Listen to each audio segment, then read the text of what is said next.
If you're making under $4,000 a month, your city might be stealing your future. $3,000 rent in Los Angeles versus under $1,100 in some of these cities for the same human being, same social security check, same skills. I'll show you 7 US cities where the middle class still has a chance, plus how much you can realistically save each month by moving. The middle class isn't dead everywhere, it's dead where the math no longer works. Stagnant wages versus exploding housing, insurance, and food costs have created impossible equations in America's biggest cities.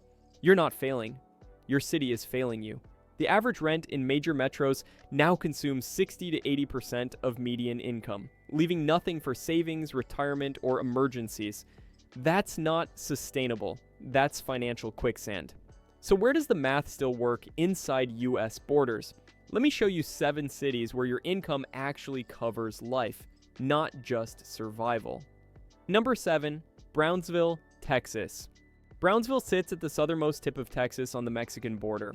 This is warm climate year-round, slower pace of life, strong Hispanic culture, and bilingual everything. The vibe is distinctly border town with authentic Mexican food, close cultural ties to Matamoros across the border, and a laid-back atmosphere that feels nothing like Dallas or Houston. The numbers tell the real story.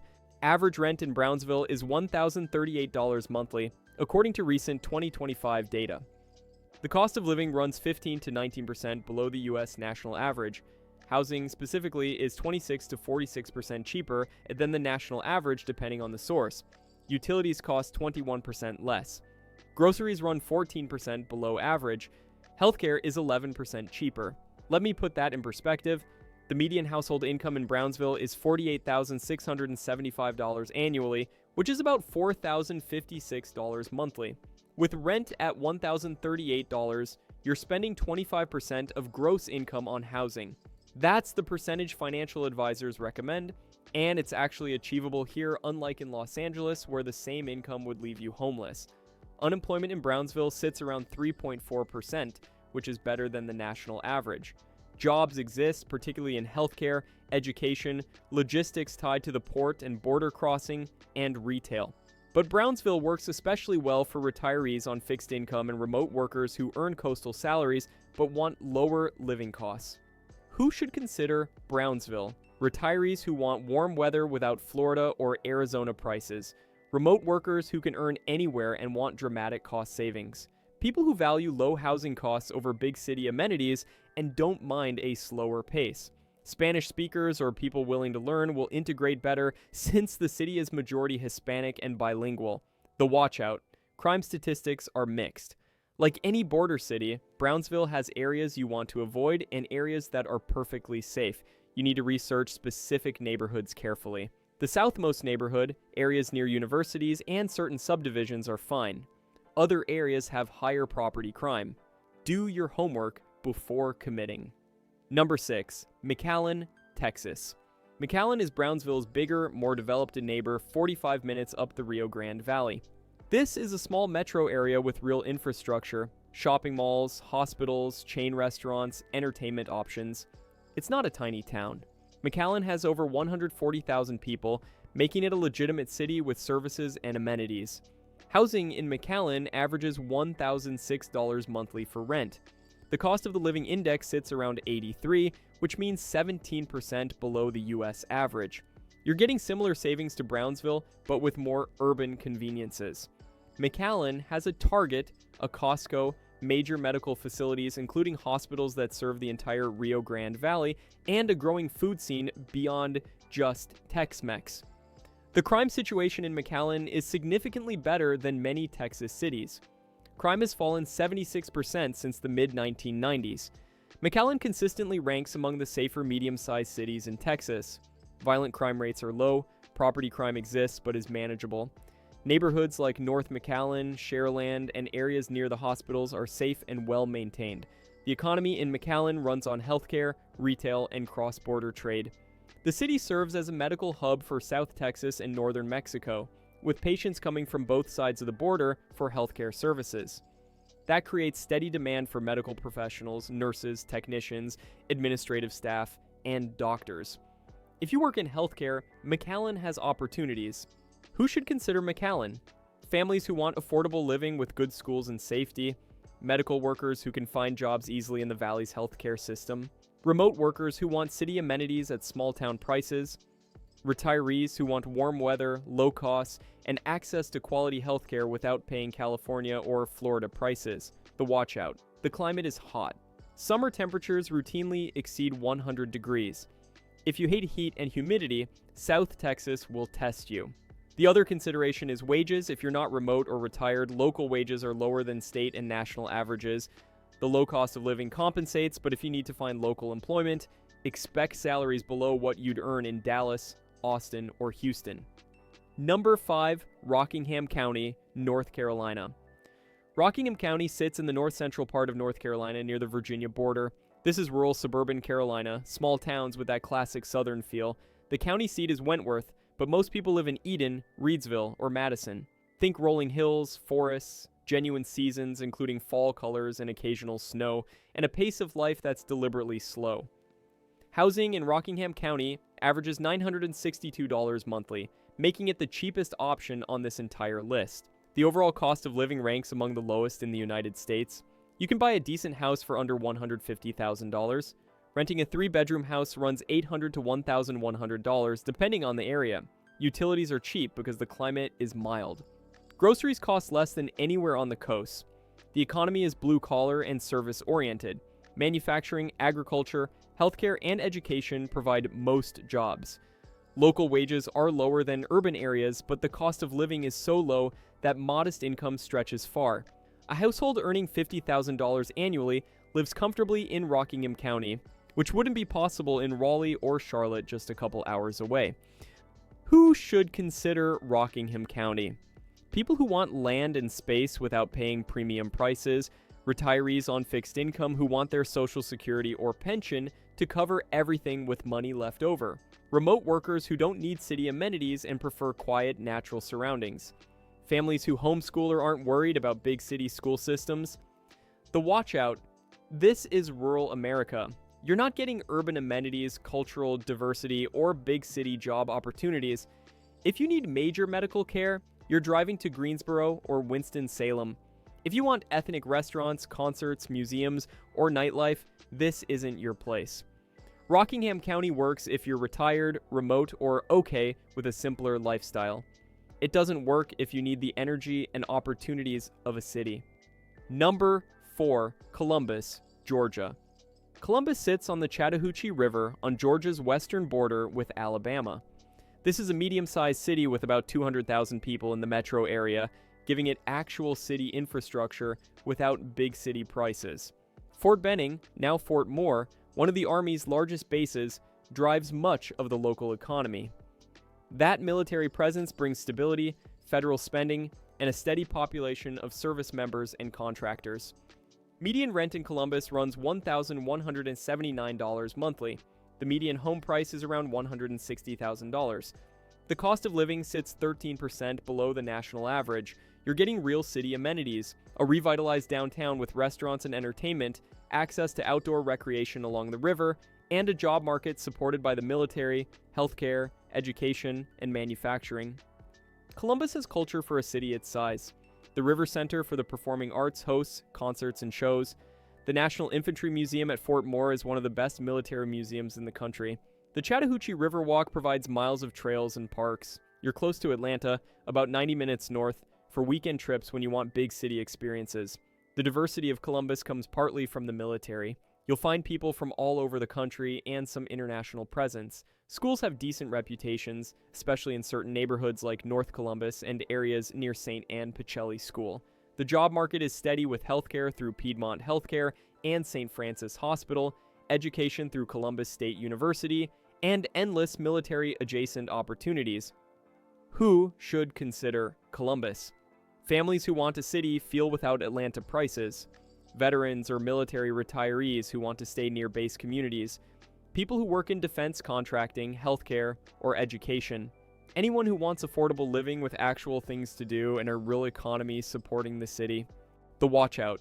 Like any mid-sized southern city, crime varies dramatically by neighborhood. South Columbus has higher crime. North Columbus and areas near the river are generally safe and well maintained. You absolutely must research specific neighborhoods before choosing where to live. The other consideration is heat and humidity in summer. Georgia summers are brutal. If you hate hot, sticky weather, Columbus will test you for 4 to 5 months yearly. Number 3, Des Moines, Iowa. Des Moines is Iowa's capital and largest city with about 700,000 people in the metro area. This is the most underrated city on this list. People dismiss the Midwest without ever visiting, but Des Moines offers something rare: legitimate urban amenities at affordable prices with good schools, safe neighborhoods, and a functional job market. Average rent in Des Moines runs $1,025 monthly. The cost of the living is 15% below the US average. You can buy a solid 3-bedroom house in a decent neighborhood for $200,000 to $250,000. Property taxes are higher than some states, but not oppressive. The trade-off is that Iowa actually funds things. Schools, roads, public services all function properly because the state hasn't starved itself through tax cuts. The economy in Des Moines is more diverse than you'd expect. Insurance and financial services are huge. Principal Financial, Nationwide, and many other companies have major operations here. Healthcare through Mercy One and Unity Point employs thousands. Ag business, logistics, manufacturing, and a growing tech scene provide additional opportunities. Unemployment consistently runs below the national average. Des Moines has culture and amenities. The East Village downtown has restaurants, bars, and shops. The Pappajohn Sculpture Park is nationally recognized. The Des Moines Art Center has a strong collection. The Iowa State Fair is one of the country's largest. There's enough happening that you're not bored, but it's not overwhelming like Chicago or New York. The schools in Des Moines, public schools in surrounding suburbs like West Des Moines, Waukee, and Ankeny are solid. Iowa historically ranks high nationally in education. Parents moving from coastal cities are often surprised that Iowa schools deliver quality education without the drama, politics, and dysfunction that plague urban districts. Who should consider Des Moines? Young families who want normal middle-class life that's actually affordable. Office workers in insurance, finance, healthcare, or tech who can find good-paying jobs. People who want 4 real seasons and don't mind winter. Anyone tired of coastal chaos and expense who wants to live somewhere functional. The watch out. Winter is real. Des Moines gets snow, ice, and temperatures below 0 Fahrenheit multiple times each winter. If you hate cold, this isn't your place. The other consideration is culture shock. Des Moines is overwhelmingly white compared to coastal cities. If you're used to deep diversity and international communities, the Midwest will feel homogenous. That's changing slowly, but it's still a factor. 2. Evansville, Indiana. Evansville sits in the southwestern corner of Indiana on the Ohio River. This is blue-collar Midwest, a city of about 120,000 people that's never been flashy but remains functional and deeply affordable. The economy runs on manufacturing, healthcare, and logistics. Toyota has a major plant here. Meade Johnson, now Reckitt, has facilities. Evansville consistently ranks among the cheapest U.S. cities for housing. Average rent runs well below $1,000 monthly depending on the neighborhood and unit size. You can buy a decent house for under $150,000 easily. 3-bedroom homes in safe neighborhoods cost $120,000 to $180,000. Property taxes are reasonable. Utilities are cheap because Indiana has low electricity costs. The cost of living in Evansville allows people on modest incomes to live comfortably. A couple earning $50,000 to $60,000 combined can own a home, have cars, take vacations, and save money. That same couple would be drowning financially in Seattle, Boston, or San Diego. The math simply works in Evansville in ways it doesn't in expensive metros. The culture in Evansville is Midwestern through and through. People are friendly but reserved. The pace is slow. Entertainment options are limited compared to bigger cities. You have the Evansville Otters minor league baseball team, some local theater, a decent food scene along Main Street downtown, and the riverfront. If you need constant stimulation and urban energy, Evansville will bore you. If you want quiet, affordable living, it delivers. Who should consider Evansville? Budget-focused movers who prioritize low costs above all else. Early retirees who want their modest savings and Social Security to stretch. Blue-collar workers who can find manufacturing or logistics jobs. People okay with modest city life who don't need big city amenities. The watch out, the job market is narrower than larger cities. If you work in tech, finance, or professional services, local opportunities are limited. Manufacturing, healthcare, education, and retail dominate. If you're not retired or remote, make sure jobs exist in your field before moving. The other factor is that Evansville feels dated. The city's peak was decades ago, and while it's stable, it's not growing or dynamic like some other metros. Number 1, Knoxville, Tennessee. Knoxville sits in East Tennessee where the mountains meet the valley.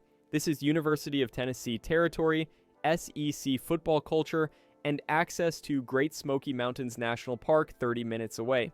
The city has about 190,000 people with a metro area pushing 900,000. That's big enough for real amenities, but small enough to stay affordable and navigable. The cost of living in Knoxville runs 15 to 20% below the national average. Average rent varies by neighborhood, but typically falls between $1,100 and $1,400 monthly for a nice 2-bedroom. You can buy homes in solid neighborhoods like Sequoia Hills, West Hills, or Farragut for $250,000 to $400,000. That's expensive by Rockingham County standards, but cheap compared to Nashville, Atlanta, or any coastal city. Tennessee has no state income tax, which means more of your paycheck stays with you. Property taxes are reasonable. Sales tax is higher to compensate, but for most people, the trade-off benefits them financially. If you're earning $70,000 annually, you'll take home more in Knoxville than you would earning the same in California, New York, or Illinois. The economy in Knoxville is surprisingly diverse. The University of Tennessee employs thousands and drives a significant portion of the local economy. Oak Ridge National Laboratory, 30 minutes away, employs scientists and engineers. Healthcare through Covenant and UT Medical Center is strong. Manufacturing, logistics, and tourism all contribute. The job market is functional with opportunities across multiple sectors. Knoxville has the outdoor access that people pay premiums for in Colorado or the Pacific Northwest. You're 30 minutes from the Smokies, where you can hike, camp, and explore hundreds of miles of trails. Norris Lake and other reservoirs provide water recreation. The city has a growing food and beer scene downtown. Market Square and the Old City have restaurants, bars, and entertainment. You get culture and nature without paying Boulder or Asheville prices. The college town element keeps Knoxville younger and more dynamic than many southern cities its size. SEC football brings energy every fall. The campus provides cultural events, lectures, and activities beyond just sports. If you have kids, Knoxville has good schools in certain suburbs like Farragut, and UT provides an affordable in-state university option. Who should consider Knoxville? Families who want nature access without mountain town prices, retirees who want 4 seasons, outdoor recreation, and a functional city, remote workers who want affordable living with city amenities and natural beauty, sports fans who want SEC culture, anyone looking for that sweet spot between urban and rural. The watch out: Knoxville's popularity is rising, which means prices are creeping up. The city won't stay this affordable forever as more people discover it. If you're considering Knoxville, act sooner rather than waiting. Summers are hot and humid like most of the South. Political culture is conservative, which matters to some people. And traffic around campus during football season is genuinely terrible, though that's only a few Saturdays each fall. Let's make this concrete with side-by-side comparisons. Take a couple earning $4,000 monthly combined, which is roughly median household income in America. Let's compare Los Angeles versus McAllen, Texas, and Knoxville, Tennessee. In Los Angeles, average rent for a 2-bedroom is $2,800 monthly. Utilities run $200. Car insurance in California is $250 monthly for 2 cars. Groceries cost $600. That's $3,850 before you've paid for gas, healthcare, phone bills, or anything else. You're $150 negative before discretionary spending. That couple is going into debt every single month just to exist. In McAllen, Texas, rent for a 2-bedroom is $1,000. Utilities are $150. Car insurance in Texas is $180 for 2 cars. Groceries cost $450. That's $1,780 total for the same basic expenses. The couple now has $2,220 remaining monthly for everything else. They can actually save money, pay down debt, or handle emergencies without financial catastrophe. In Knoxville, Tennessee, rent for a 2-bedroom in a decent area is $1,200. Utilities are $160. Car insurance in Tennessee is $150 for 2 cars. Groceries cost $500. That's $2,010 for basic expenses, leaving $1,990 for everything else. Again, this couple can save, invest, and build financial security. The same household income produces three completely different financial outcomes based purely on location. Los Angeles forces debt accumulation. McAllen and Knoxville enable wealth building. The couple's work ethic, intelligence, and character didn't change. Only the zip code changed, and that changed everything. Middle-class migration is exactly that, moving from barely surviving to finally saving using the same income. Geography is the variable that determines whether you're drowning or thriving financially. Before you pack a moving truck, understand that no place is perfect. Every city on this list has trade-offs. But you still have to research neighborhoods carefully because crime, schools, and quality of life vary block by block. You still have to secure employment or ensure your remote work or retirement income actually covers costs. You still have to visit before committing to make sure the place actually fits your needs and personality, but here's the liberating truth. You're not stuck. You're just standing in the wrong zip code. If your current city requires 60% of your income for rent, that city doesn't work for you anymore. If you're making $50,000 annually and can't save money, the problem isn't your income. The problem is your location. Remote work and portable retirement income create unprecedented freedom. You can take your income anywhere. If you're remote or retired, your bargaining power is location independence. You can choose where you want to live based on what matters to you rather than where employment happens to exist. The middle class survives in places where math still works. You just have to be willing to move there. If you're serious about escaping the squeeze, your next move is understanding the traps draining your money right now. I've broken down exactly what Americans can't afford anymore, and why, plus the bigger economic forces collapsing the middle class. Those videos are on screen. The people who win this aren't the ones with the highest incomes. They're the ones who understand where their money actually works.